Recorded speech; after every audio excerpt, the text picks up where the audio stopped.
Ladies and gentlemen, boys and girls, welcome to the Bradbury Group, New Zealand's best weekly political argument, hosted by the militant, Marxist, anti-Santa, Martin Bradbury. The Bradbury Group is streamed live on Rover, Sky TV, YouTube and Facebook. Proudly sponsored by Wātea, journalism you can trust. Let the arguments begin. Kia ora Aotearoa. The true demarcation of power in a late-stage capitalism, liberal, progressive democracy is the 1% richest, plus their 9% enablers, versus the 90% rest of us. Welcome to the Bradbury Group, New Zealand's best weekly political argument. I'm your host, the editor of the Daily Blog, Martin Bradbury. Bomber to my comrades, Mr. Bradbury if you're nasty. My pronouns are us and we. Coming up on this evening's show, the political panel all-stars tonight are National Party Minister Chris Penk, former NBR journalist, now current Business Desk journalist Maria Slade, and political commentator Matthew Tukaki. Tonight's 1-on-1 in 10 is Make It 16 spokesperson Lincoln Jones on last week's Youth Parliament censorship scandal and the importance of youth in politics. We'll argue why the voting age should be lowered to 16 and cut off at 70. Before all that, however, is this week's War on News. Just when you thought you couldn't be more appalled by Donald Trump, he manages to find a way to offend collective civilization with an unabashed glee. This week's what the hell was his announcement of alligator Alcatraz, which has been built inside the Florida Everglades for detained migrants captured by Trump's secret police. That concept alone feels like the opening scenes of the Handmaid's Tale prequel. There isn't much guarding the detention camp because it's surrounded by alligators, which gives off a sadomasochistic Caligula vibe. In his first term, Trump actually demanded costings to build a moat alongside his wall filled with poisonous snakes and crocodiles. He's ended up with a prison camp built in the middle of a swamp surrounded by alligators, which seems like replacing the Supreme Court with an actual shark tank filled with great whites who will determine your innocence or guilt. Ladies and gentlemen, the American midnight is upon us. Talking of midnight, the New Zealand first inspired anti-vax witch hunt began this week, driving the grievance industry of those convinced the COVID vaccine had nanobots that used 5G to make heterosexuals infertile. Despite having an 80% lower death rate than America, despite saving as many as 20,000 lives, and despite ensuring everyone who stayed at home were paid, those who have held on to their mandate grievance, with a passion rarely seen outside ratepayers' fury at mowing their own berms, has manifested in a witch hunt to blame Jacinda for having the temerity of putting public health before death cult capitalism. Bad Jacinda, how dare you save 20,000 lives? And finally, in this week's War on News, climate scientists warned that the Earth only has 3 more years' worth of carbon budget before the planet reaches tipping points it can't recover from, which really means we've only got 3 more years left because no one is reducing anything. The quote is, "We can't stop it anymore," say the climate scientists, once tipping points are breached, which again translates as, we're going to breach them and get used to existential threats caused by catastrophic climate change. Brothers and sisters, we're all going to die on a burning planet thanks to the lies of the petro-industrial complex and their polluter mates. To quote the great Mike Hosking, happy days. The political panel all-stars up shortly, whānau, but first this week's 1-on-1 in 10 with Make It 16 spokesperson Lincoln Jones.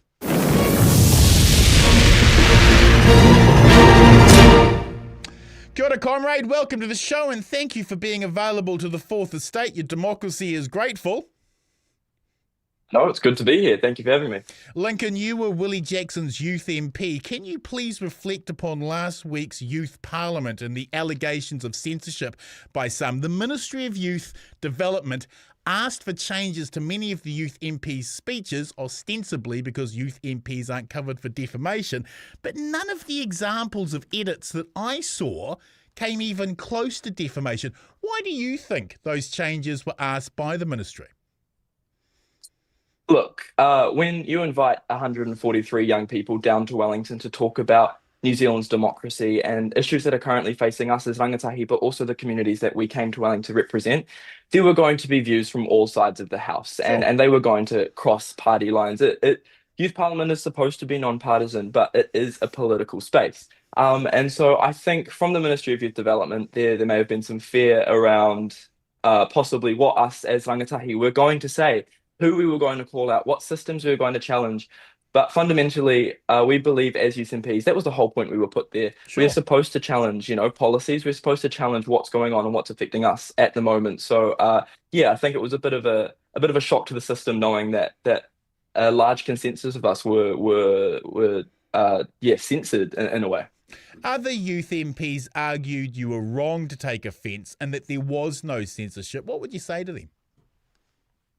Look, we've heard the argument, but from what we've seen and what we've faced is that it was almost every second speech that may have been opposing, even subtly, I guess, any policies or government agendas currently were edited or tweaked to be neutral, to have no fact and no opinion. It was kind of like, what are we allowed to talk about? There were examples of speeches that were maybe in favor of current policies or government agendas that were, I guess, less censored than ones opposing. So I think, yeah, it depended on who you were representing to the degree that kind of the censorship, I guess, affected you. Yeah.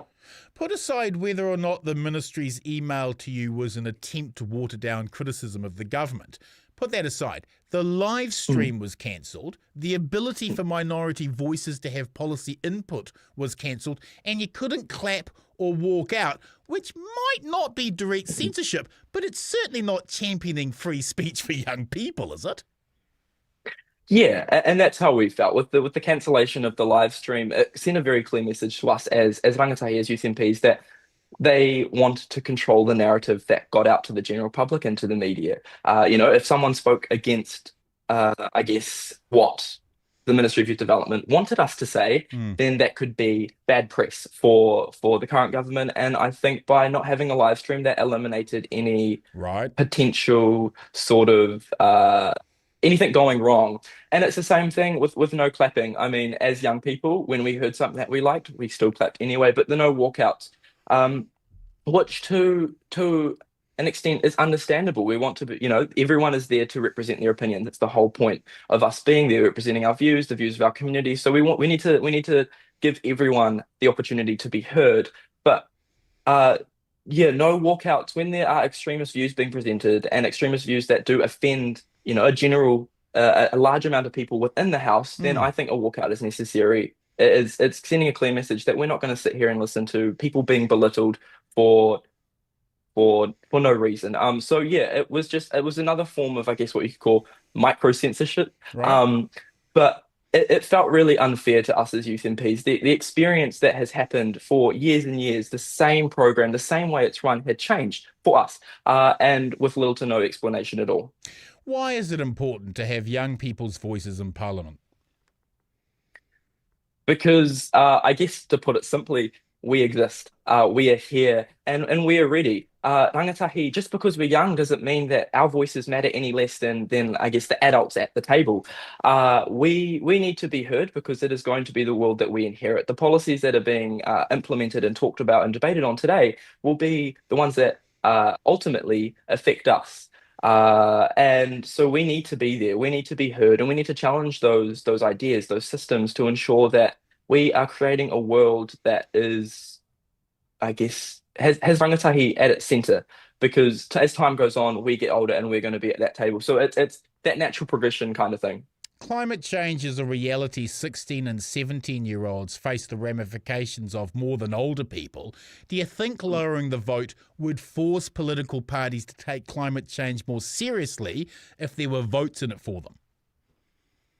Yeah, I think so. I mean, at 16, we can work full time. We pay tax. We can drive. We can even be held criminally responsible. But we can't vote. And that's not just unfair, but it is undemocratic. And we are deeply affected by decisions on things like climate, but not only climate, like housing, education, and mental health. And we have no say in, I guess, the people making those decisions.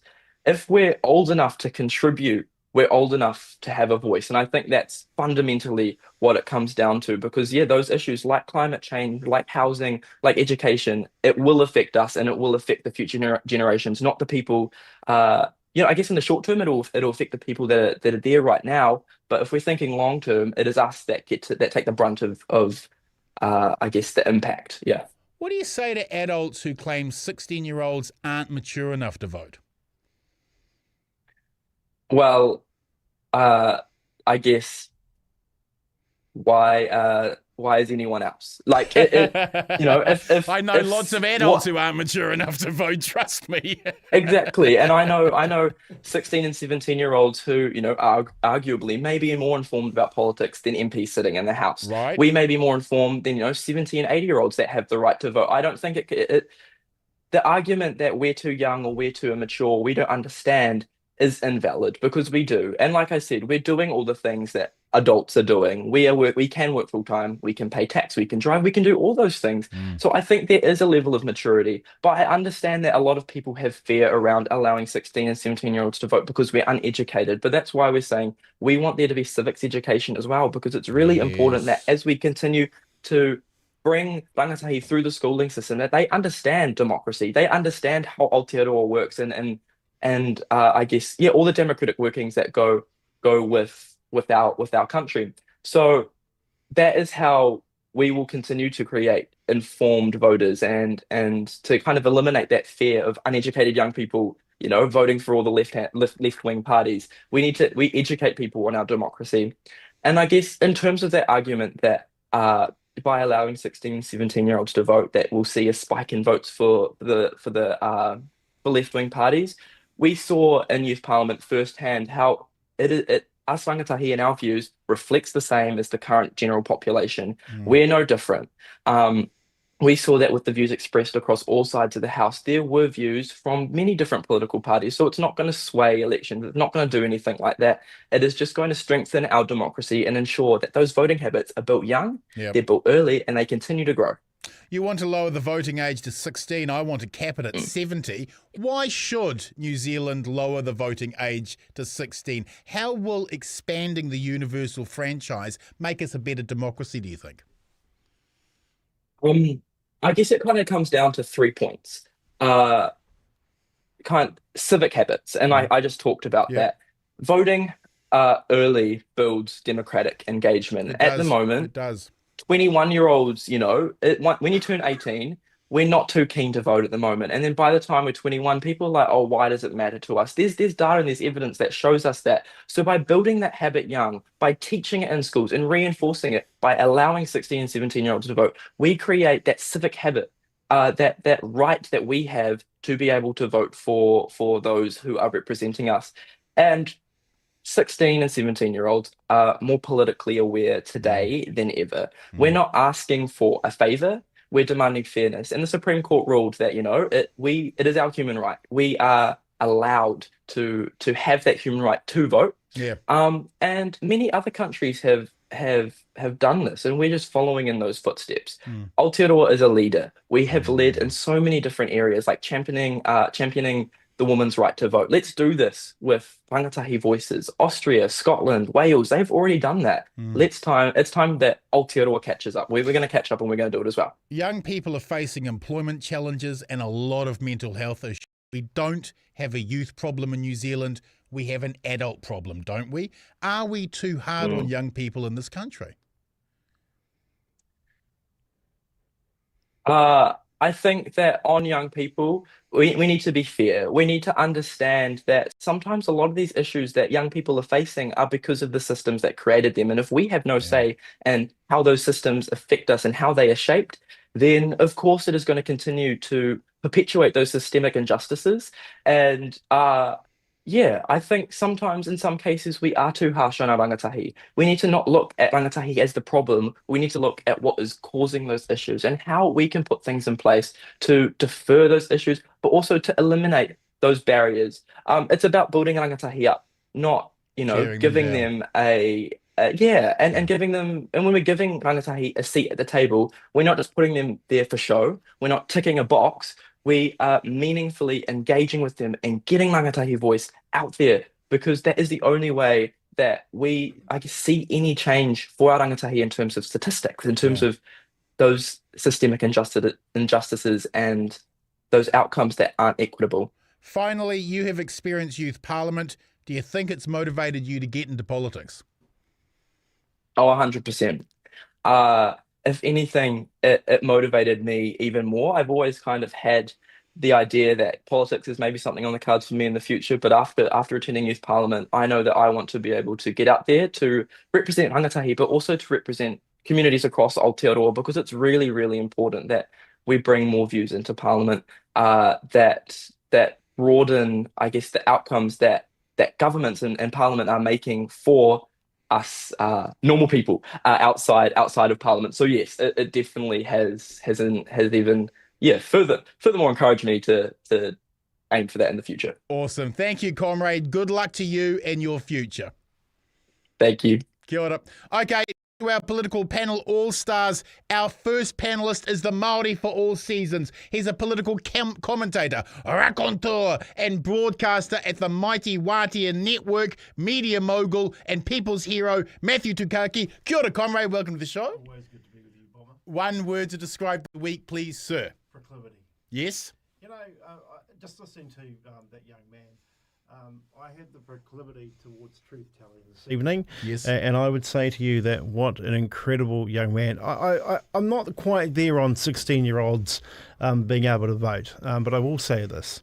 If that's our future, I think we can be proud. And the reason I say I'm not too keen yet on 16-year-olds being able to vote is I do believe you've got to bring to politics a bit of life experience, some scars on your back, a bit of hurt, a bit of pain.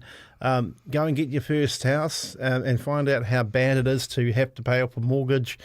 Be fired from your first or second or third jobs. Have a run-in with an employer or a boss you cannot stand. Throw the remote at the TV on the odd occasion, or what is it now? Stupid dances on TikTok.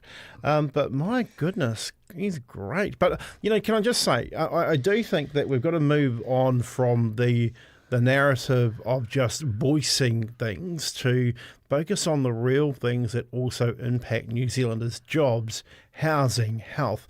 I mean, these are the important things. So a little bit more discussion and detail on those sort of kaupapa, I think, would do us all well. Our next panellist is too good for this show, quite frankly. Formerly with the NBR, now with Business Desk. One of the best business journalists in New Zealand, Maria Slade. Kia ora, comrade. Welcome back to the show. Kia ora. One word to describe the week, please, ma'am. Bamboozled. I have been reading up on the Regulatory Standards Bill, Bomber, just because you made me, because Excellent. we're coming on this flipping show. Yes. And if anyone can understand the darn thing, I'll give them a prize. Excellent.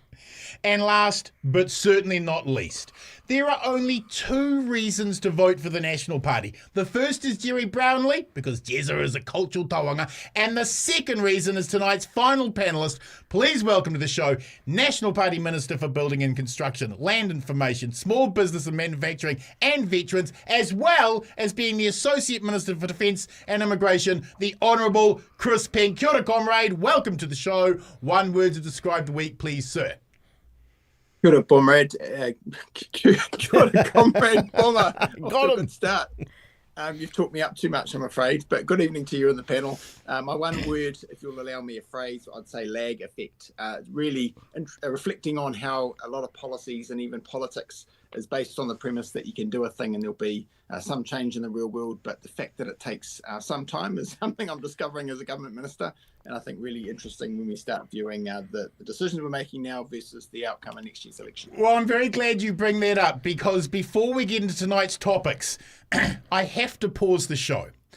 Chris Penk, the last time we were on a podcast together, I lambasted you on behalf of the good people of Wellsford over slippery stones that people kept hurting on. I demanded to know why you hated the people of Wellsford by not fixing it. You promised to fix it, and I note 3 days ago on your Facebook page, you actually got it fixed. This is the first time in 30 years of covering politics that I've ever seen a politician actually do something they said they would do. How do you feel?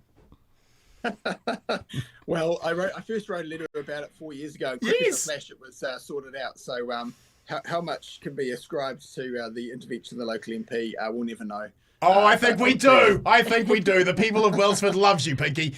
Tonight's political panel topics are Issue 1, OCR decision and the current state of the economy for voters. Where's the pro-growth budget gone? Issue 2, coward punch, first responder assaults and new retail crime laws. How is this all making us safer? Issue 3, the Regulatory Standards Bill Select Committee submissions are not polite to David Seymour. Now, why would that be? And Issue 4 tonight, Tāmaki Makaurau by-election predictions. We know a lot of campaign teams are watching tonight. Let's begin tonight with the OCR decision this week and the true nature of the economy. On the eve of an expected pause in rate cuts, the Reserve Bank's new now-cast real-time measure of economic activity shows GDP has fallen back into recessionary territory in the last 3 months.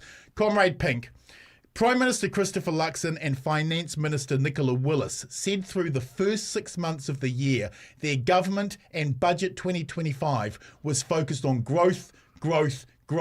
But the Crown accounts for the 11 months to the end of May actually show the government invested $6.4 billion less than last year and $3.6 billion less than forecast. Why is your privatisation agenda failing us?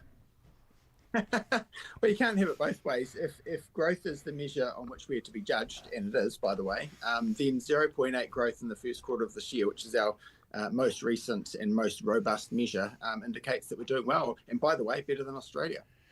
Follow-up question. Let's talk about Australia. Centrix reported last week that 758 construction businesses have gone into liquidation in the last 12 months, thanks in part to the government's freeze on transport, housing and hospital investment spending at the beginning of 2024, meaning construction jobs have fallen by 12,723 in the last year.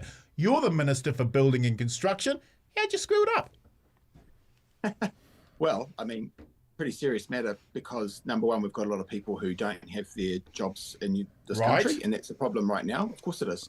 A lot of people whose kids and grandkids are living across the Tasman. We've got too many Warriors jerseys and All Black jerseys on building sites in Australia. But it's also a problem because the green shoots of recovery are here, and we're going to have an opposite problem shortly if we're not careful, which is not enough workers to do the pipeline of work that's now clearly on its way. And the reason for this is what we call the boom-bust cycle. And you know it's a cycle because the word cycle means that it goes up and down, has historically. That's not a good thing, but it's also a matter of historical reality. And the post-COVID policy sugar high of an unsustainable boom has meant that in relative terms we have had a fall. But 30,000 consents, for example, in the residential space is not low historically. Yes, we need it to be higher, but this is the inevitable result of the macroeconomic conditions with which we were left. And there are brighter times ahead on the horizon. So I'm looking forward to that improving, not only improving, but also in a way that I think will be sustainable going forward. Maria, the government portrayed the 0.8% rise in the first quarter as the beginning of a recovery. We were told growth, but it's the government's own amputation of state spending that has stunted that for ideological reasons. Are there any Keynesians left on the political right, or is it all Doge, chainsaw, taxpayers union wet dreams? Well, I think the Minister said it himself, that you can't have it both ways. You can't slash government spending and not expect some stimulus to go out of the economy. I mean, I think you've seen it worse in Wellington, of course. I did an interview with the property developer Alex Castles a few months back, and he said national governments are always really bad for Wellington because the first thing they do is they come in and they slash the public service.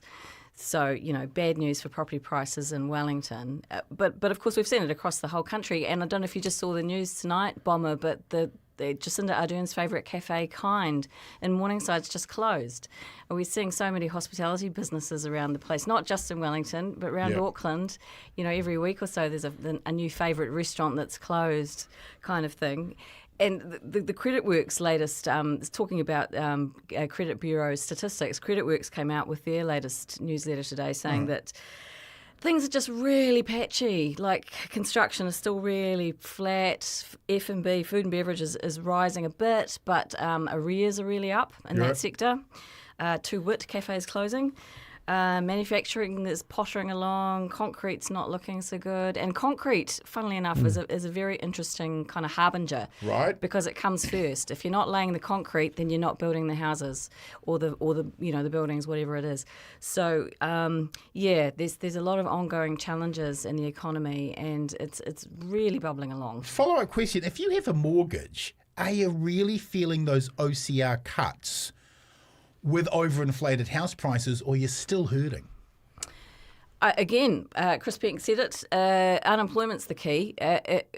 Interest rates were coming down, and so that was seen as going to be the thing that was going to kickstart the housing market again. But then, of course, the job market fell into a slump. So if you're a bit worried about your job, and God knows we've seen enough redundancies around the place in the last 6 months to a year, you're not spending. You're going to sit tight. You are not going to, renovate the kitchen or move to that house with the extra bedroom kind of thing. So that's got a lot to do with it. Matthew, Māori unemployment is 10.5%. That number again, 10.5%. Are they the collateral damage to National's growth focus?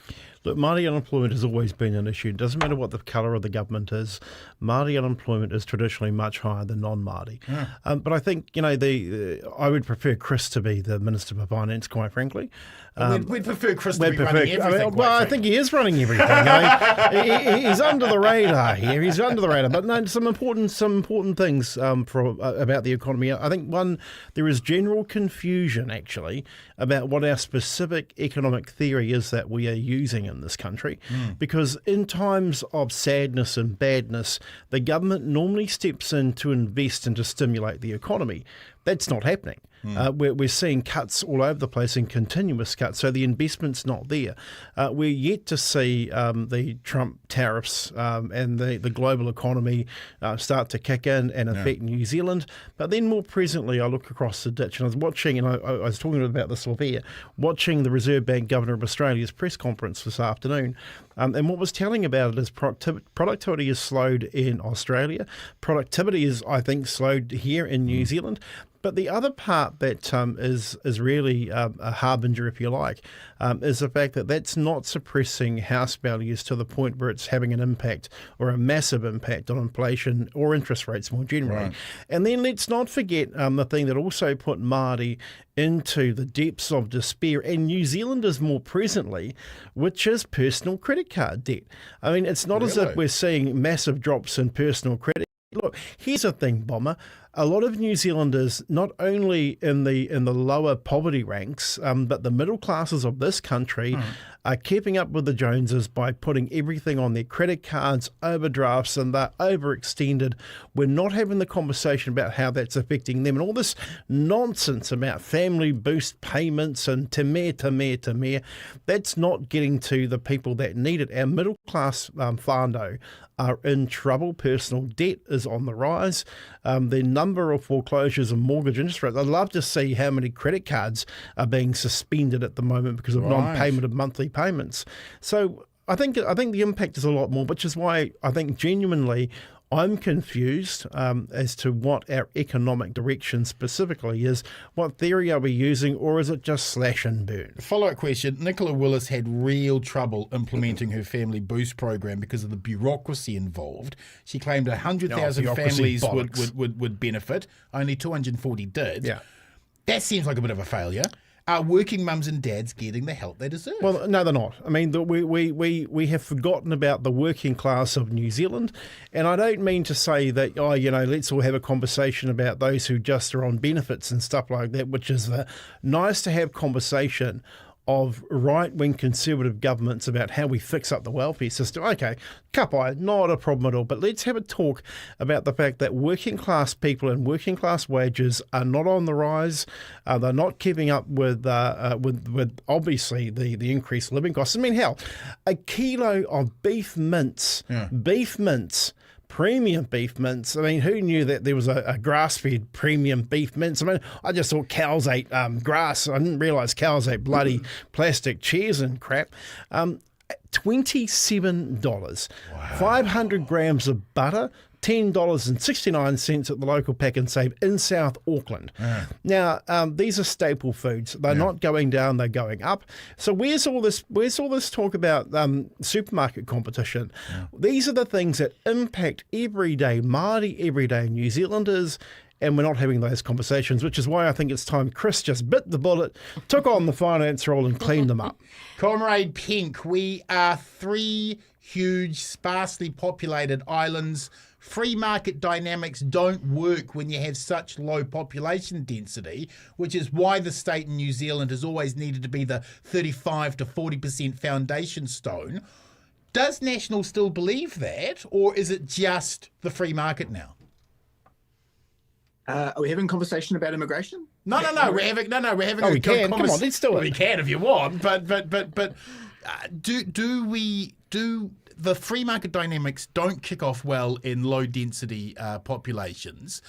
The state has always been a sort of stepped in as the backstop here. Is that a position that National's moving away from? Well, I think we would regard the question as one of balance, and clearly we need a safety net in an individual household level, and I don't think we'll see any change in that. But obviously, policy settings are important to the extent that we can encourage people into work, which is, a better form of welfare in the sense that it's allowing people to provide for their own, with all the dignity and social benefit that comes with that, as well as the economic benefit, of course, to the individual, family, farm, household, community. So, I don't think there's anything radical being proposed. News to me if so, but it's quite funny because, we get criticised from the right for not slashing and burning. You do. The taxpayers union's not happy with you. Right. You see Twitter. And when I say right, right, really right. You need a big, beautiful bill, perhaps. You got to stay off Twitter is what you got to do. Yeah, that's right. We need one big, beautiful building amendment act bill. Maybe that's the closest we can get. But honestly, there's no ideological fix that's a madcap scheme from the left or right that's going to cure what ails us as a nation. It's just solid economic growth and balanced policies. And by the way, I love the idea on paper of being Keynesian about it and riding into the rescue. As a state by exhibiting all the largesse that we can't afford. But the reality is the reason that firms and families and farms are not putting their hands in their pocket because they're broke, well, guess what? The government's broke too. Nearly $9 billion a year in interest payments alone. Build a lot of schools and hospitals for that. So it's about balance again. So he's spoken like a true finance minister, Bob. He's got it. He's already got it lined up, ladies and gentlemen. Maria, the Taxpayers Union talking points are demanding the deconstruction of local councils for their scandalous waste of ratepayer money. Will this tactic of blaming councils for costs that central government have pushed on them, is that going to work? Yes, this ongoing debate. The thing I think a lot of New Zealanders need to remember is we already have one of the most centralised systems in amongst the countries we like to compare ourselves to. In places like England, local councils run fire departments, they run education departments, they run housing, they run all sorts of things. Our councils have so little power and so little ways to raise money, so few ways to raise money, and yet the demands upon them just keep growing. The fast track bill, for example, we're starting to see some of those projects going through the system now. And we've got a story coming up in Business Desk, probably tomorrow. My colleague's working on it at the moment, about a fast track project north of Auckland. The comments on this project would make your hair stand on end. It is such a ridiculous project because it's just so way out of the cycle. The local council does not have the resources to put in the development that's required, the infrastructure that's required. Watch this space on Business Desk. Yep. But we seem to want so much from our councils and yet we give them so little power. It does seem silly, I suppose, that we've got so many of them. I think amalgamation of some of them is probably on the cards. We've seen it in Auckland, of course, with the super city, 8 councils into one. And I reckon it's worked. Sure. Yep. And we could see a bit more of that. Perhaps Wellington might be the next candidate. Right. You're now going to get a barrage of complaints from Wellingtonians, no doubt. Sure. Some amalgamation, certainly of water services, obviously, because they're so capital poor. But yeah, give the councils a break, man. Can I just say, I mean, there's only so many amalgamations you can do. There's only so much restructuring you can do before you've actually still got to start fixing the problem. The problem that many councils have is both revenue diversification and access to income, and then also capital to expend on the big ticket items that they still need to expend on. I mean, we know, for example, that there are big issues with water infrastructure. Now, the current government can wax lyrical about, co-governance and stuff like that. Yeah, okay, I get it. That's so last century. But the water pipes still need to be fixed. Infrastructure still needs to be fixed. I think it was the mayor, or the outgoing mayor of the Hawke's Bay Bomber, who said on Q&A recently, That's right. something along the lines of, somebody's telling you that they are not going to increase your rates, they're lying. Yeah. I think because that's the only source of real income they've actually got. So, you can tutu round the edges as much as you want. There you go. There's a Māori word, tutu, for all your listeners out there. You can tutu as much as you want. You can restructure as much, amalgamate to the wazoo. And then within 10 years, all the amalgamations are done. Then what? Quick round to you all. Will the OCR cut, pause, or hike? Maria? Given what the RBA did today, I say pause. Chris? Strictly on the basis I have no influence, which is a sad reality, as well as a disclaimer, hold. Geez, there's a deputy prime ministership in that one. He's on amazing. fire. He's He's getting higher and on higher. fire. Penk for deputy PM. For everything, Bomber, Penk. given what happened with the Reserve Bank Governor of Australia today, I'd say hold. Comrades, we need to move on. Issue 2 tonight, and that is the raft of tough on crime laws we saw released en masse last weekend by the government. Coward punch, first responder assaults, and new retail crime laws. How is this all making us safer? Maria, there are no numbers for coward punches each year, so the government doesn't even know how bad the supposed problem actually is. Is this a solution looking for a problem? I think we should perhaps have a specific murder by death cap mushrooms law. You've been listening to too many podcasts. Nothing like a good true crime podcast. Yeah, it just seems like these very specific offences, as you say, that we don't seem to have any stats to back up. We don't seem to know quite what the problem is. There's an example that I thought of actually, which was the example of strangling being made a specific offence. I can't remember quite the term in the context of domestic violence, but that was based on really strong research that showed it was a predictor that the abuser may go on to kill the victim. And so that was made a specific crime. So there was really good research that backed that up. I mean, in terms of the king hits, the coward punches, I could just see a whole load of cases where there'd be huge arguments in court regarding what the intentions of the offender were, And in terms of attacks on first responders, do we not already have, provision for aggravating factors that judges can consider in a criminal case? I want to look at that just a bit closer. Judges don't often use the legislation against assaulting first responders because most of the people assaulting firefighters or ambulance staff are doing it while in shock or trauma. How will prosecuting people hitting first responders in shock or trauma going to prevent assaults against those first responders? And is it right to prosecute people who are committing a crime out of shock?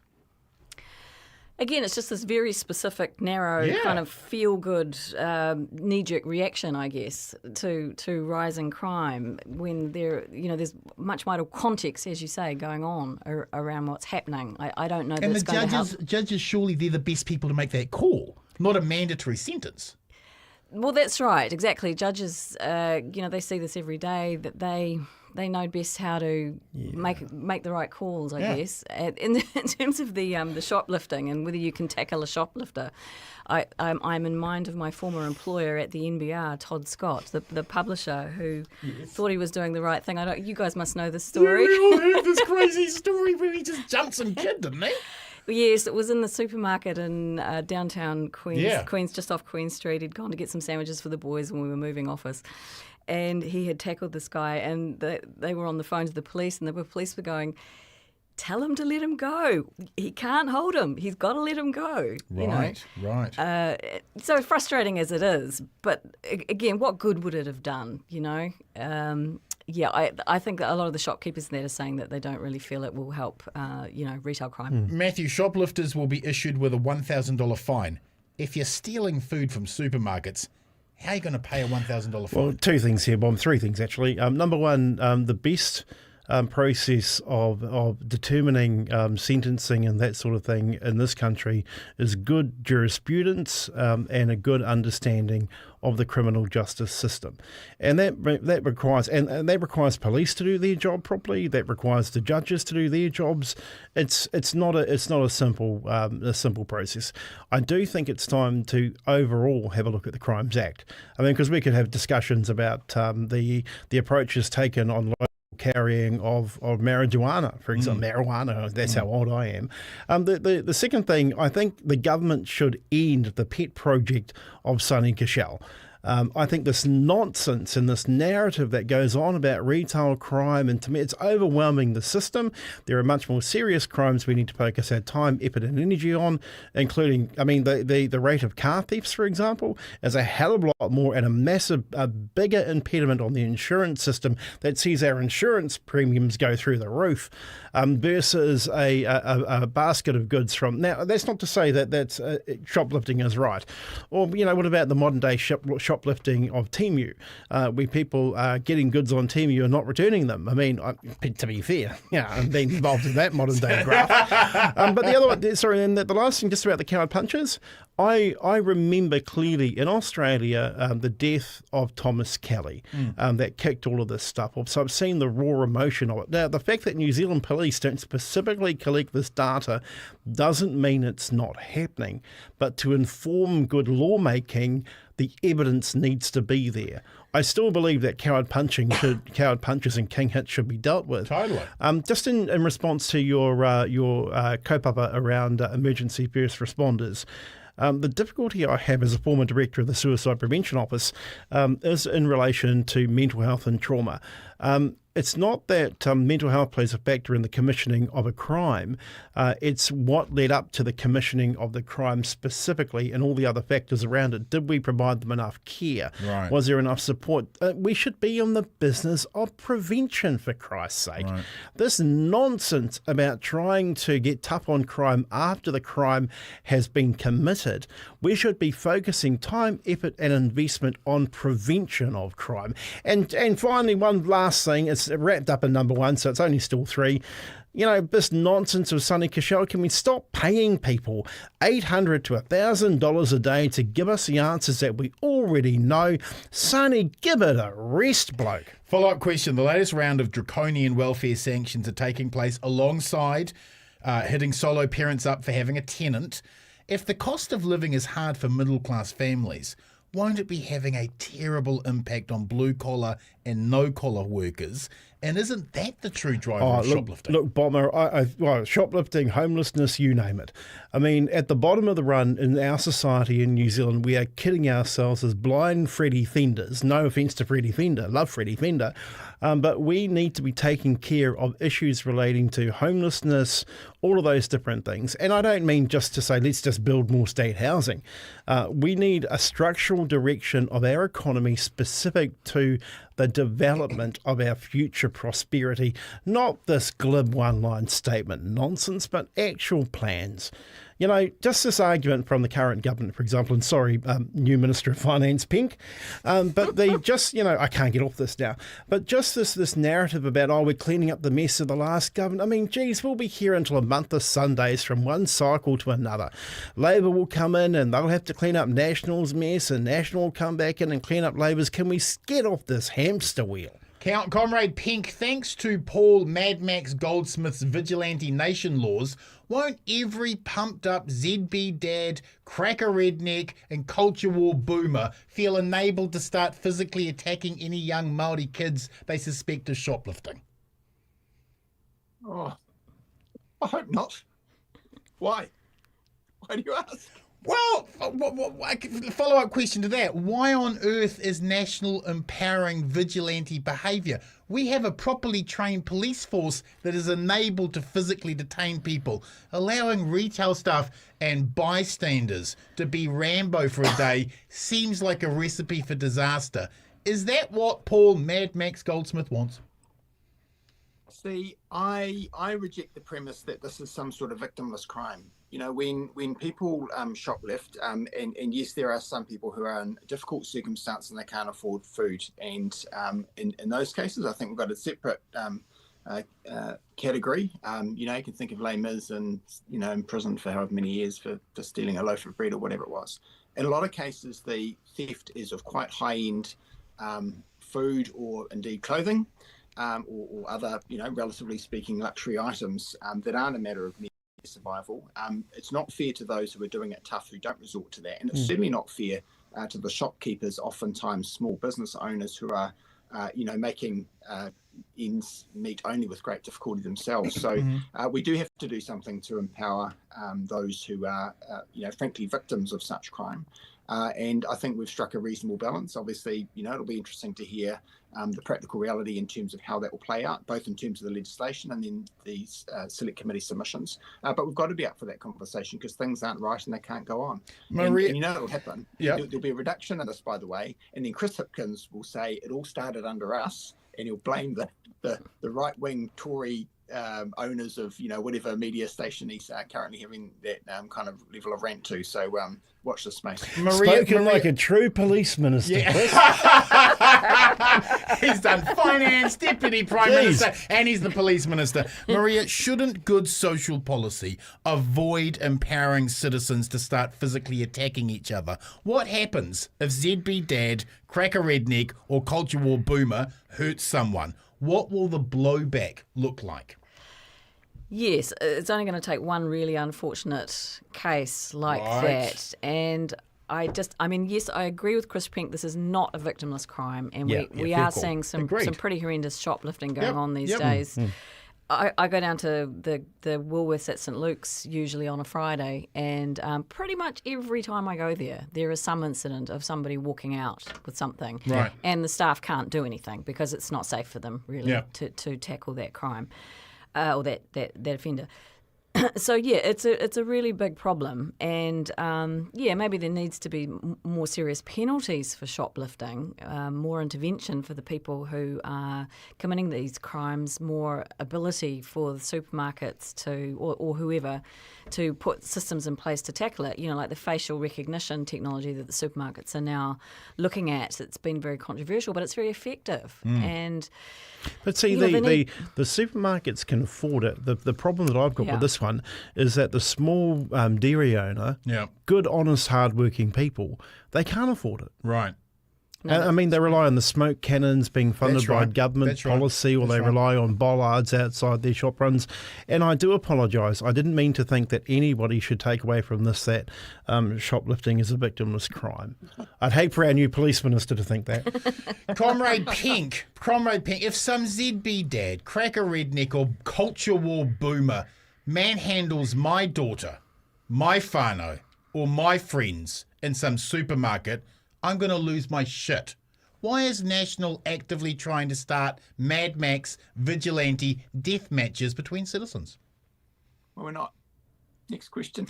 Quick round. Spoken like a true foreign minister. The diplomacy is incredible this evening. Quick round to you all. Would you narc if you saw a shoplifter shoplifting food in a supermarket? Maria? Yes. You would narc? Yes. No. Matthew? I'd actually probably take them to the till and try and pay their bill and ask them what the hell's going on. God, I love you. Penk, would you narc? I'm just wondering what role I can appoint Matthew to. Oh no, that ship sailed. Nations, I think. You would or wouldn't? Dalai Lama. Go the Dalai. Comrades, we need to move on to issue 3 tonight. The Regulatory Standards Bill submissions are occurring right now, and they are not polite to David Seymour. Surprise, surprise. Matthew, here we go again. When it was the Treaty Principles referendum, every academic, expert, iwi, and critic were all wrong, and only David Seymour was right. Now it's the Regulatory Standards Bill, and lo and behold, every academic, expert, iwi, and critic are all wrong again, and only David is right. Is it fair that David Seymour has so much self-esteem when the people his policies hurt have so little ego? Well, he's got a lot of front, I'll give him that. I mean, he's had 3 cracks at this now. So the first thing I'd say, though, Bomber, this is an absolute waste of taxpayers' money. It's a waste of New Zealand's time. There are bigger issues we need to be dealing with than this sort of bootlegging piracy sort of behaviour. It's just absolutely embarrassing. Comrade Penk, ACT are the party of free speech, yet have branded all critics of the Regulatory Standards Bill as victims of the day who suffer Regulatory Standards Bill derangement syndrome. How is publishing an enemies list of critics supporting free speech? Oh, well, I mean, that in turn is an exercise in free speech, I suppose. I mean, I'm more interested in the substance of it. And I think the only person I've heard speaking honestly about the bill so far in all the commentary is Maria, who says she doesn't understand it, which is the case for everyone. Yeah, good point. Really good point. It's the emperor's new clothes of legislation, I think. But it's neither as bad as its critics think, and it's not as good as its proponents would say either. It's a pretty benign equivalent of the likes of the vet that happens for every new bit of legislation around New Zealand Bill of Rights Act compliance. And it's a bit of extra paperwork, but it's a justification of the imposition of certain duties on the populace, and it's sort of, that's how David would justify it. And I'm just quite amazed at some of the commentary that's come out in the last few days, to be honest. Spoken like a true Attorney General. Maria, the Regulatory Standards Bill is a neoliberal Trojan horse that will allow corporations to vet all legislation to ensure property rights are put above human rights. Why would we effectively allow a taxpayers' union on meth to be given a $20 million per year budget to run policy interference for corporations? Why would we want that? First of all, Minister Penk, could you please just vote against the damn thing so my head stops hurting trying to understand it? I think that this is another example of this coalition government allowing Parliament to become ACT's sandbox to play in. The Treaty Principles Bill, the school lunches, what a debacle, what an absolute debacle. It's just... we're sacrificing stuff on the altar of libertarian ideology. The ACT party and its supporters have an ideological, opposition to the idea of paying for lunches for hungry children because they believe parents, no matter what their social situation is, should feed their own children. And so they're using this as an example, as a scratching post to push that philosophy. This is the same thing. And what's the rush? What is the rush? If there really is a point here that we need to consider, why has it got to be rammed through by November? Right. There's a term in Wuhan, China, called "this is batshit crazy." Comrades, we need to move on to issue 4 tonight. Tāmaki Makaurau by-election predictions, and a big shout out to all the campaign teams who are watching tonight. Comrade Penk, National ran an excellent candidate in Henuriwa Tihau. She was an excellent candidate for you. Will National be putting her again forward for the by-election? And how is National reaching out to Māori voters? Can I start just by acknowledging Takutai Tashkemp for doing that. She's a lovely lady. Yes, and I didn't get to know her very well in the time that we shared in Parliament, but by all accounts a very special human being and a great loss not only to her party therefore but Parliament and the people. Thank you. Thank you. And I was really moved by the contributions of Tama, but Pini Hinare and others as well. I think particularly very poignant in his case, having run against her in a close fought and hard fought campaign at that. In terms of candidates, the only candidate news I've heard, and it's someone seeking candidacy for their party as opposed to being across the line and having secured that, let alone running, in the contest per se, is the Māori Party would-be nominee, Ms. Kaipara. And I approve of her name as an MP for an area that she is at. So best wishes to all involved, but I don't have any updates. So is National, hang on, Bomber. running Spoken like a true Associate Minister of Māori Affairs. So hold on, if we just get this straight. Is National running a candidate in the by-election? I don't know, but I will say that our candidate for Tāmaki Makaurau last time, as you said, Hunurewa was an excellent candidate. Yes. So she would be great if we were to go there again. Okay. Maria, could we see Marama Davidson make a surprise announcement?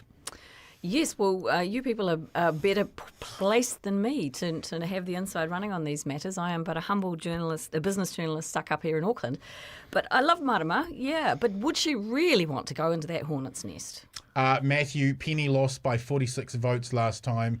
He will not want to face John Tamahiri in a by-election, would he? I don't think anyone would want to face John Tamahiri in a by-election. It'd just be a whiff of chaos. No, look, I actually think Penny is a solid candidate. Yes. I do think that this narrative has got to shift about the toitu te tiriti sort of aspect of this and focus on the issues affecting Māori in Tāmaki Makaurau, Yes. jobs, housing, health. I mean, these are I think once we get over this regulatory standards bill nonsense and put it to bed, I think we'll find that everyday Māori, just like everybody else, are trying to figure out where I get my money from to pay the bills. Quick round, who's going to win? Maria? Probably the Māori Party, you'd have to say, going on the record so far. Chris Penk, who's going to win? Oh, I think it's Penny's time. He was so close last time. Good call. Matthew? I'm with Comrade Penk on this one. I mean, Chris and I, we're like a double act now. This is incredible. I mean, my God, I've got to start following him on X or Twitter or whatever the hell it's called. Comrades, Can I just say Penny? Yes. Penny. Penny? Yeah. Comrades, we need to wrap the show with a final word. Maria, your final word this week is?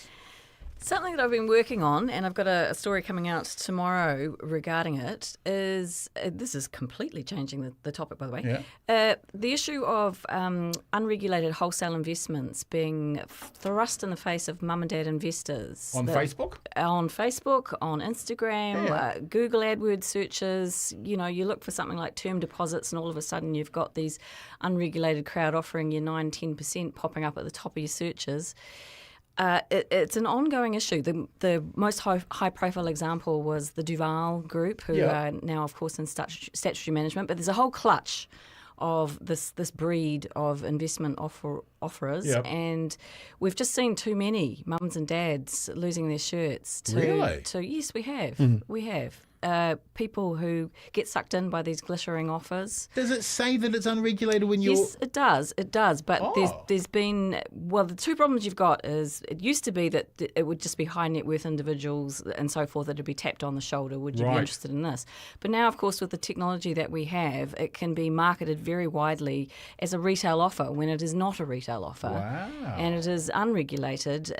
This is what people don't really understand, that the FMA, the Financial Markets Authority, have very little power, actually, other than to hit them for a bit of misleading advertising, maybe. Oh, wow. They don't really have much in the way of powers. And these investments, I'm not saying they're all bad, but you've got to have rich blood to go into them. It's not for mum and dads. Right. And it's an issue that's not going away. It's something our regulators really grappling with at the moment. And that's coming out on Business Desk shortly? Tomorrow morning. Looking forward to it. Comrade Penk, your final word this week, please, sir. Well, I'm really interested to know what's happening in the Labour Party regarding policy development. I think if they're smart, they'll be using their time really well ahead of a flurry of announcements at the start of next year to kick off election year. I don't think they should be announcing now. The fact that they don't have anything out in the open, I think, is probably the right thing for them to be doing. But if they're not developing it, and there's no evidence that they are in terms of the discussions that are being had, the advocacy groups they're meeting, the people on the ground, so they might be about to surprise us all, but I'd be very, very surprised if they do that based on what I've seen at a distance. So I'm sort of watching that closely, albeit more interested obviously in doing the right thing while in government. But gee, it's going to be fascinating to see what, if anything, they come up with. Matthew, your final word this week, please, sir. It's the economy, stupid. I honestly think we need to focus in on the big end of town, big policy issue related to what the future of the New Zealand economy is, because as Lincoln Jones at the top of your show pointed out, he is our future. Our kids are our future, and when I have a look at the number of young Māori that are coming through, I mean, obviously, we're not short of having a young Māori baby for Te Ao Māori, one for the economy, and one for everybody else, because they're going to be the future taxpayers. So I think we need to get over ourselves in terms of this arguing and argy-bargy about what is right and what is wrong, and cut and slash and burn and prop up and do all this other sort of stuff. Continuity of good, stable economic policy is the only thing that matters when it comes to jobs, health and housing. And I think the big boys in town need to get in a room together, whether they be our new burgeoning Minister of Finance, Chris Penk, and whoever it is on the opposition benches, Barbara Edmonds, and actually as big boys and girls agree on the big stuff that affects our country. And you know what? Don't give David Seymour the time of day. Thank you, comrades. And now to my final word. Brothers and sisters, I don't drive. I walk everywhere and catch public transport, which means I'm in public a lot. And because we live in a liberal progressive democracy, I believe we all have a civic duty to protect people in public spaces from violence, abuse and harassment. Meaning I've stepped in to stop public fighting as many times as I've had hot dinners. I'm suggesting I've broken up a lot of public violence. However, while I believe passionately as men that we have an obligation to protect those who are weaker than us in public, I'm not tackling some poor bugger shoplifting at the local supermarket. Violence, harassment, intimidation. I'm all up for stopping that nonsense in public, and that includes ram raiders. You pull that crap around me and you deserve the ass quicking, quite frankly, and so say all of us. But I'm not narking or citizen arresting some bugger for denting the supermarket's profit margin. The supermarkets who use their market dominance to price gouge us and use mass surveillance face recognition software. I'm not helping them criminalise some desperate person licking food because they're hungry. Whenever I shop at the supermarket, I always buy a little extra for the beggar out the front. That's how you help, not by being the tough guy and grabbing desperate people in some get your bash on vigilante jamboree. I'm always going to turn a blind eye to hungry people stealing. The real crime is the cost of living that forces so many to steal in the first place. In solidarity, the revolution continues. Ka pai Aotearoa. The Bradbury Group, New Zealand's best weekly political argument. The Bradbury Group is an independent podcast through the Rover Network, sponsored by Wātea News. After the show, the Bradbury Group enjoys conviviality at 165 Ponsonby Road. Why not pop down, meet the show staff and plot the revolution? That's 165 Ponsonby Road. Tuesday night drinking at its best. Everything on the show is an opinion and shouldn't be taken seriously enough to attempt defamation action against us. We were joking. We're never serious about anything. And officially, a small wetter in Avondale is legally the owner. Good luck finding him. Don't forget to follow, like and comment.